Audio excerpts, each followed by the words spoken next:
Hey, Redwood City homeowners, are you curious about what's happening in the real estate market? Well, this is your market update.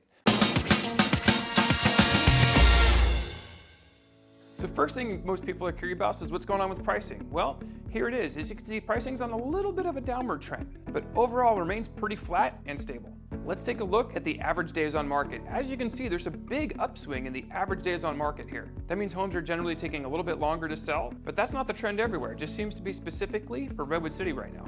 And that's because interest rates have been really sticky, relatively high, and you've seen a little bit more inventory come on, although inventory still remains historically really low. And home buyers have been just a little bit more hesitant as the new administration takes over, and they're not quite sure what's going to happen with the economy, interest rates, that kind of thing. Let's take a look at that listed sales price ratio. Are things generally selling above or below asking? Well, let's find out. So looking at the listed sales price ratio, you can see here that homes are selling pretty much right at asking price right now. About a month or two ago, homes were selling almost 105% over asking price. Right now, they're selling almost pretty much just at asking. So what does that mean for the real estate market? Well, things are pretty neutral actually. Pricing has been relatively stable, hasn't really moved one way or the other. It's been relatively flat. Homes are selling pretty much for asking price, but homes on the market are taking longer to sell. So if you're making plans, let me know how I can help you. Feel free to give me a call, shoot me a text, and let me know if you like this video.